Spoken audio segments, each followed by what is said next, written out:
Hey, welcome back to Map Deck Cycle Works, everybody. I want to run through a short video about how we might install a Shimano Ultegra Disc Di2 electronic group set. Okay, let's take a closer look at some of the parts and equipment we're going to need. Crankset, chain, cassette, rear mech, front mech, the brakes, the RS910 junction box.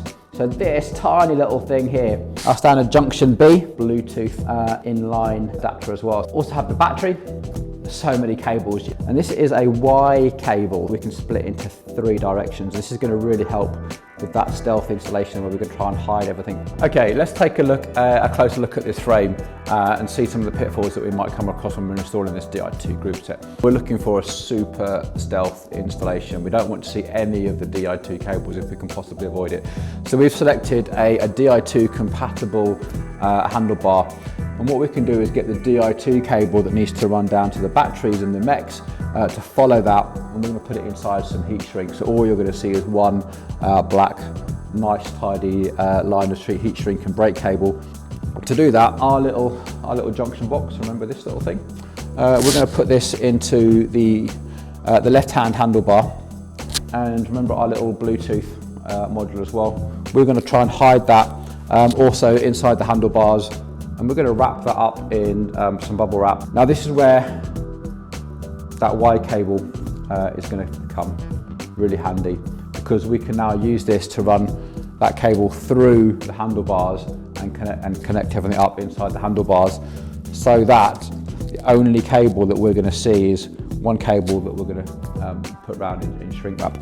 Coming onto the back of the bike, we're going to run this long cable all the way down to here. This little junction box here is going to sit down in the bottom bracket. We're going to see if we can tuck it out of the way inside this chainstay at the back here. Cables from that junction box are going to come out, and we have running one cable to the rear mech, one cable to the front mech, and one cable needs to come out of the seat post. So I've just removed the seat post on this. See, this is a big hole, is a skinny battery. So we're going to be using a Di2 bung, which is made by Madison, which you can just lodge inside there. Okay, first job is we're going to start with the internal cable routing going through the handlebars and through the frame before we start connecting any components up. One really useful tool for this is the Ice Tools internal routing tool. This one comes with a Di2 adapter. So on the end of this is like a little rubber cup that then goes over the Di2 cables, which means that you can pull them through the frame easily once you've used the magnet to pull it through. Super useful. Let's get to work.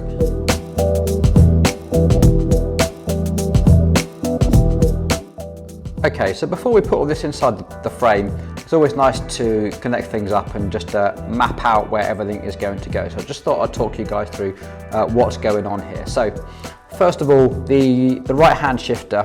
So on this right-hand shifter, we've got that Y cable. It's going to run through that Y cable, through the inside of the handlebars, come down to this Y piece adapter. And the short end of that goes to our little Bluetooth. That small Bluetooth bit eventually ends up inside our junction. Back to that Y piece just here. That rest of that cable runs into the left-hand shifter. That left-hand shifter takes that input from the junction box, and the other cable that's coming out of it is the long cable. So if you're in Europe or part of the world where it has the brakes the other way around, you might do this slightly differently. But here in the UK, that means that this long cable here, this is going to be the one that runs down the down tube all the way to the bottom bracket area. In the bottom bracket area, we're going to have this 4-way junction box, which I've connected up. And that 4-way junction box is then going to run us to our battery, which is going to be in the seat post, our front mech, and we just got the shortest cable we need there just to connect that front mech up, and eventually down to our rear mech. So just give everything a click, never gets old, and just make sure that everything's connected up and working as it should. Right.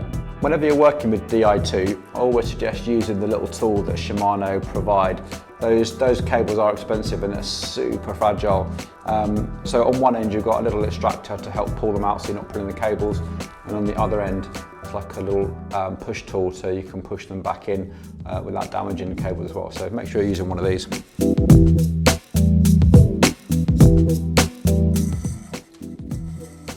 Quick recap on where we're up to. So we now have that Y piece installed on the inside of the handlebars. So the little Bluetooth module is sitting around here somewhere, and that Y cable is sitting down here, and we've got these two cables coming out of this this left-hand side, and on the right-hand side we have just one single cable. We need to put the shifters on now because we need to get the shifters on, so we're not going to be clamping the cables. So let's get that done. One point worth noting, these little rubber grips don't actually take that well to being folded back, so whenever you do this, just fold them back, do the job you need to do, and then put them back into place again. Otherwise you end up with a weird sort of crease in it, which doesn't look very nice.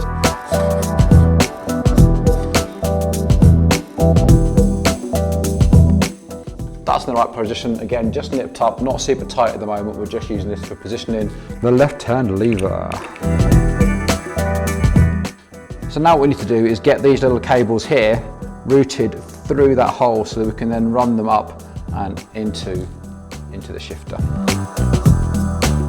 Okay, so here's the shifter, and you can see that this cable comes out the bottom of the handlebars here through that little hole that we showed you at the start.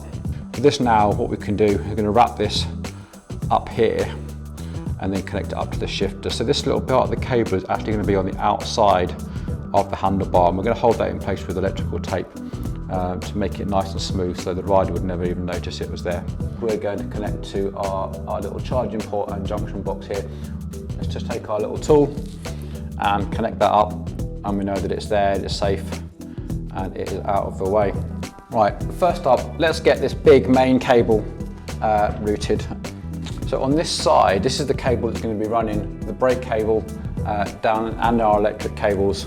Also, while we're down here, this little cable here, this is for normal mechanical, but this little piece here is actually for our Di2. So this is just a little rubber blanking cable. So we need to find a little grommet there that's just going to allow the cable to come out, but then make it waterproof again afterwards. First of all, just our smallest cable. This just needs to run. We probably just do this with our fingers, I think. We have like a little frame bung that we'll put in there in a second. So that one was easy enough. So the next one we need to run down is to the rear mech, and we're going to use our bit of cable installation for that.